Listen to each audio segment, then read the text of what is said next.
এই মুহূর্তে আমি আছি ঢাকা শ্যামবাজারে। দর্শক বন্ধুরা, আজকের বাজারে কেমন চলছে দেশি পেঁয়াজ, আলু এবং রসুনের দাম, এগুলো আজকে আমরা জানবো পুরো ভিডিওতে।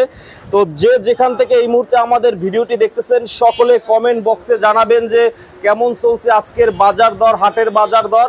তো যে যেখান থেকে দেখতেছেন, ভিডিওটি না টেনে পুরোপুরি দর্শক বন্ধুরা দেখতে থাকুন। আজকের বাজারে কিন্তু অনেকটা পরিবর্তন পেঁয়াজের দাম, সে সম্পর্কে আজকে আমরা ভাইয়ার সাথে কথা বলে বিস্তারিত জানবো। আসসালামু আলাইকুম ভাইয়া, কেমন আছেন ভাইয়া? ভালো আছে। ভালো আছেন ভাইয়া? তো আজকে শুক্রবার যাই হোক 2 তারিখে আজ মে মাসের। তবে শুক্রবার অনুযায়ী বেচা কেনা ভালোই করছি, খারাপ করেনি। গতকাল সাথে একটু ভালো হয়েছে। গতকাল বাজার ছিল 43 থেকে 46 টাকা পর্যন্ত। আজকে কিন্তু সকালে 5-6 বিক্রি হয়েছে। এখন এই মুহূর্তে সব মাল 50 টাকা রেট দিছে। তো আমি একটা মাল কেবল 47 টাকা বহনি করছি। এখন 48-50 টাকা বেচাটা করতেছি। মানে ভালোটা? হ্যাঁ, ভালোটা। আজ যদি মনে করেন বিকালে বাজার 50 টাকা খাইবো, আমার মনে তার কয় 48 খাইতে পারে। তা আগামীকালকে বাজারটা আমি বলছি, গতকাল বলি 2 দিন বাড়ি যাবো। দেখেন 2 দিন বাড়ছে, 2-3টা বাড়ি যাচ্ছে। তো আগামীকাল 50-68 টাকা বাজার খাইতে পারে, যদি 8-2000 টাকা মন যায়। মানে আজকে আপনি বলছিলেন 2-3 তারিখ কিছুটা বাড়বে বাড়তেছে ভাই। দেখেন কথা ঠিক আছে কিনা? ঠিক আছে ভাই। আমি আকাশ ভাই বাইবে চিন্তে কথাগুলো বলি। তবে আমার কৃষক ভাইরাও আমাকে অনেক মূল্যায়ন করছে, হেল্প করছে। ওদের প্রতি আমাদের মে মাসের তরফ থেকে শুভেচ্ছা এবং আন্তরিক ধন্যবাদ। তো এখন বর্তমানে ভাইয়া হাটের বাজারে পেঁয়াজের আপনার আমদানি কেমন? আমদানি স্বাভাবিকের মধ্যে আছে, তবে দামটা কমছে না। আমি মনে করছিলাম দাম মনে হয় যে 1600-র মধ্যে চলে আসবে, কিন্তু সেটা হচ্ছে না। বাজার কিন্তু 1700-1900 টাকা মনে হয় বাজার, অর্থাৎ গতকাল যে 150 টাকা বেশি। আজকে বেশি। তো রাখি ব্যবসায়ীরা কেমন আছে এখন? রাখি ব্যবসায়ী একই তো, টাকার মায়া দেয় নাই ভাই। ওরা তো শুধু মনে করেন কিনলেই মনে করে 4000 টাকা বেচবো, এই আশাই কিনতেছে। কিন্তু বাজার ভাই 60-70 টাকা হবেই। এটা 2025-এর মধ্যে আমি বললাম বাজার 60-70 টাকা হবেই। তবে বাজারটা 60-70 হলে কৃষক কিন্তু ভালো থাকবে, একটু লাভ হবে। আর 50 টাকা থাকলে কৃষক ভালো থাকবে না। সামনের বছরে পিস সংকট পড়বে, অনেক বাংলাদেশের বিঘ্ন ঘটবে। সেই জন্য আমি বলছি নতুন কোনো আইপি না দেওয়া হোক, যাতে কৃষক মূল্যায়ন পায় 60-70 টাকা বাজার পিস বিক্রি করে। 2026 সনে পেঁয়াজের কোনো সংকট হবে না, যাতে কৃষকরা হাসি মুখে আনন্দের সহিত অনেক উন্নত মানের পিস জন্মায়, যাতে এই পিসটা বাইরের রাষ্ট্রের সরকার আগামী 2026-এ রপ্তানি করতে পারে। গতকালকে ভাইয়া দেখলাম যে এইটা কোথায়? এই পেঁয়াজটা দেখেন সোনাপুর মধুখালীর মাল। গতকাল 46 বেচছি, আজকে কিন্তু 48 টাকা বিক্রি করতেছে। এখন 50 টাকা রেট দিচ্ছে। অর্থাৎ আজকে বেচবো না, কাল বেচবো। এইটা না? অর্থাৎ আজকে বেচবো না, কাল বেচবো। এইগুলা মাল হাই সুপার কোয়ালিটি, এর উপরে মাল নাই। আচ্ছা, সাইজ অনেক ভালো আছে, অনেক ভালো ভাই। এইটা 48 টাকা? হ্যাঁ, 48 টাকা এখন বেচবো। 50 টাকা রেট দিচ্ছে, আগামীকাল 50 টাকা বেচবো। এই অবস্থা। তো এখন ভাইয়া আপনার হাটের বাজারে আমদানি কমছে না বাড়ছে? স্বাভাবিকের মধ্যে আছে, কমেও নাই বাড়ও নাই, স্বাভাবিকের মধ্যে আছে। কিন্তু হাটে মাল স্বাভাবিক আমদানি আছে, কিন্তু বাজারটা ঊর্ধ্বমুখী। তবে আগামীকাল মনে হয় 2000 টাকা মন যাবে আশা রাখি। এই দেশের হাটে গ্রামগঞ্জে 2000 টাকা? হ্যাঁ, 2000 টাকা। আচ্ছা। তো এখন কৃষকরা মোটামুটি খুশি আছে? না, এখনো খুশি নাই ভাই। আমি 2000 টাকা মন হলে পরে কৃষকের ক্যাশ টাকা ঘুরবে, লাভ হবে না। আর মনে করেন যে 60-70 বাজার হলে কিছুটা লাভ হবে। কৃষকরা এক মোট ডাল ভাত খেতে পারবে এবং ছেলে পেলে মানুষকে স্কুলে পাঠাতে পারবে, পড়াশোনা করাতে পারবে। এটাই হইলে আমার কথা। এই অবস্থা। তবে 2400 টাকা হলে কৃষকের ছেলে পেলে একটু লেখাপড়া করতে পারবে, ভালো একটা শার্ট গায়ে দিতে পারবে, বা কলম খাতাও কিনতে পারবে সাথে। এই হলো আমার কথা ভাই।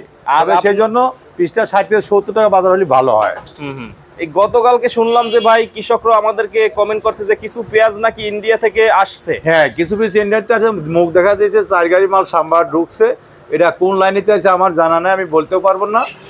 সরকার কোনো নতুন আইপি কিন্তু দেয় নাই। এই মালটা কোথেকে আসলে আমি বলতে পারবো না ভাই। এই সময় আমাদের সরকার কিন্তু ভারতের পেঁয়াজ নেওয়ার জন্য কোনো আগ্রহ দেখায় নাই। না, আমাদের সরকার এখনো ভালো আছে। বাংলাদেশের কৃষকের পক্ষে সরকার আছে, কিন্তু এখনো আইপি নতুন দেয় নাই। আমার মনে হয় কুরবানি যে আইপি যদি 60-70 টাকা বাজার হয়, তখন আইপিটা দিলে ভালো হবে। অর্থাৎ কৃষক একটু বাঁচুক, ওই সময় দিতে পারে।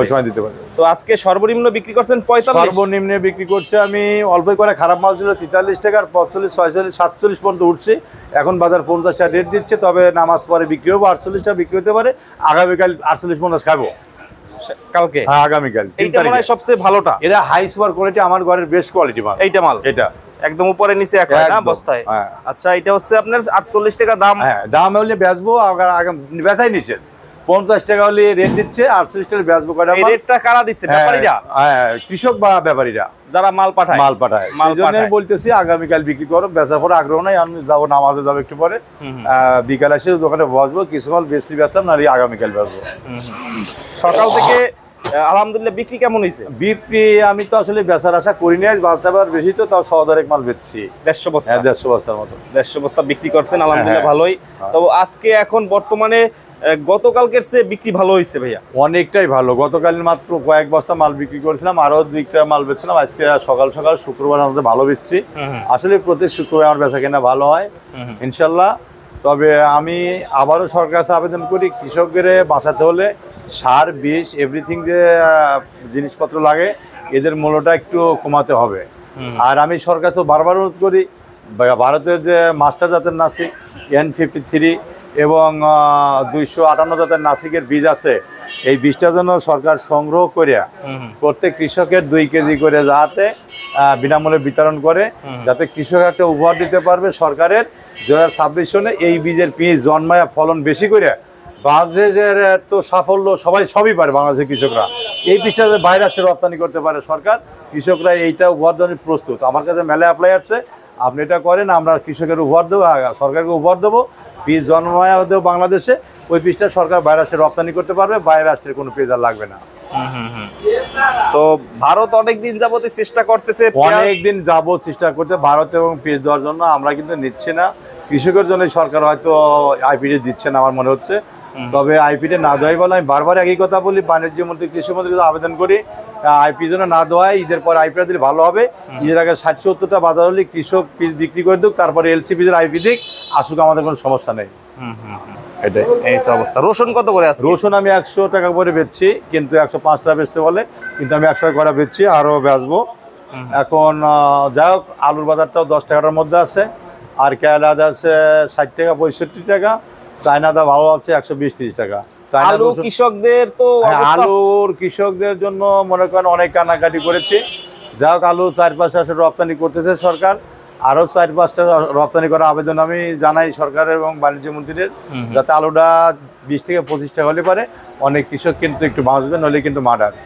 অনেক দিনা টেনা আলু লাগাইছে, গত বছর 60টা 70টা 80টা কেজি হয়েছিল, যার জন্য এটা কিন্তু বাংলাদেশের জন্য গুড হয়েছে। আলুটার দাম কিনে বাড়িতে তো আর আনা লাগতেছে না, এই জন্য আমি বাংলাদেশ সরকারের কাছে আবেদন করি আলুটা যাতে বাইরের রাষ্ট্রে বেশি রপ্তানি করে আলুটার দাম বাড়ানো হোক, বা যদি 20 টাকার দাম বাড়িয়ে দেয় সরকার, তাও বাঁচবে। যে আলু 20 টাকার নিচে কেনা যাবে না, বেচাও যাবে না। পাইকারি বাজার, পাইকারি বাজার 20 টাকার কিন্তু দাম বাড়িয়ে দিত, তাহলে সরকারের একটু লাভবান দেখাইতো, কৃষক ভালো থাকতো। এই অবস্থা। তো এখন এই ব্যাপারীরা মাঝখানে নাকি লস খাইতেছে? ব্যাপারীরা মাঝখানে 2 থেকে 3টা প্রতি কেজি লস খাইছে। এটা আমি মানা করছিলাম যে আপনারা এই মুহূর্তে পিস কিনেন না, যেহেতু বাজার তো কমবে, 2-3 কমার কথা বলেছিলাম, তাই না? আবার 2-3 তারিখে বাড়ছে, কিন্তু সেইটা ব্রেক করে যদি তারা কেনে, তাহলে লস খাবেই ভাই। ওই সবসময় আমাদের সাথে যোগাযোগের মাল কিনতে হবে, যাতে লসটা না খায়।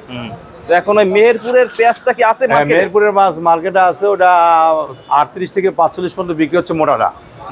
হ্যাঁ, মোটাটা। আর মিডিয়ামটা একটু পরে হচ্ছে 40-38, আর একটা 42। তবে এইটা বাজারে আর কি সুখসাগর এরকমের বাজার। হ্যাঁ, মেহেরপুরের। তো আলহামদুলিল্লাহ কৃষক ভাইরা মোটামুটি ভাবে ভালো আছে, এখনো ভালো নেই। 60 টাকা বাড়লে ভালো থাকতো, মোটামুটি এটা তো মোটামুটি চলে না। আমি তো বললাম যে 50 টাকা কেজি পেঁয়াজ কিন্তু বাংলাদেশে পরিবেশে খরচ চাষ করতে জমিতে, এখন 60 টাকা হলে পারে, কিছুটা লাভ হলে পারে, ওদের ছেলেপেলেরা পড়াশোনা করতে পারতো, জামা কাপড় কিনতে পারতো, সামনে ঈদটা করতে পারতো। ঈদুল আজহা আসতেছে, যদি 60 টাকা কেজি পিস না হয়, তাহলে কিন্তু কৃষকের মনটা এই ঈদের যে হাসি ফুটবে, এটা কিন্তু ফুটবে না। এই 2000 টাকা মন বিক্রি করে কিন্তু কৃষকের হাসি মুখে ফোটে না। যদি 2400-2500 টাকা মন বিক্রি করে পারতো, তাহলে কিন্তু একটু হাসি ফুটতো, ঈদুল আজহাটাও ভালো হইতো। মানে 60 টাকা হইলে ঈদুল আজহাটা ভালো হইতো, ভালো হবে। ছেলেপেলের কাপড় চোপড় কিনতে, জুতা কিনতে পারতো, লেখাপড়ার খরচটা চালাতে পারতো, এটাই এই অবস্থা। তো এখন রাখি ব্যবসায়ীদের চাপ থাকবে কতদিন ভাই? রাখি পয়সা তো 12 মাসই থাকে, ওরা যে একটু সুযোগ দেখে তখনই আবার হাটে নেয় মাল কেনে। তো এই জন্যই তো ওদের জন্য তো এই রানিং ব্যবসায়ীরা লস খাচ্ছে, ব্যাপারীরা। এটাই হলো দুর্যোগ বাংলাদেশের, যে রাখি ব্যবসা যে হাটে নামে ব্যবসা বাইরে যায়, যে বাড়িতে চলে যায় ব্যবসা কমে যায়।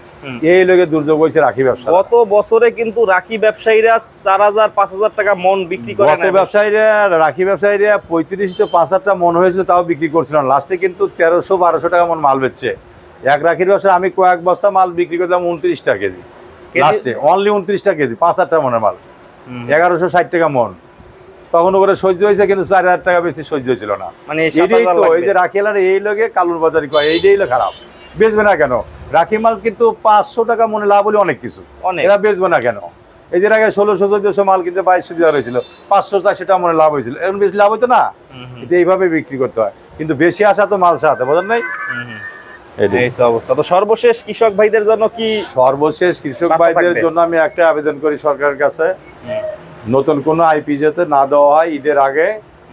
আর এই সার বীজ যে সমস্ত জিনিসপাতি লাগে এইগুলোর জন্য দাম কমা দেওয়া হয়। বস্তাপতি ডিলারের কাছেও তদন্ত করা লাগবে, ওরা 1700 টাকার সার 2200 টাকা কেন নেয়, আর 2200 টাকার সার 3200 টাকা কেন নেয়। এদিক কঠোর নজরদারি দিতে হবে, যাতে সরকারের কাছে কৃষকরা ভালো থাকে, কৃষকরাও সরকারের কাছে ভালো থাকে। এটা করলে পরে কঠিন একটা জবাব পাবে, পাল্টা জবাব।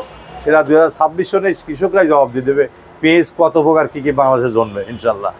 লাস্টে আমার মোবাইল নাম্বার মিস্টার সাহসাটের শ্যামবাজার, কন্ট্যাক্ট নাম্বার 01721 382612, এটা আমার কন্ট্যাক্ট নাম্বার। 01721 382612 382612, এটা আক্কাস ভাই। তো ঠিক আছে, ধন্যবাদ ভাইয়া, আসসালামু আলাইকুম। ওয়ালাইকুম আসসালাম।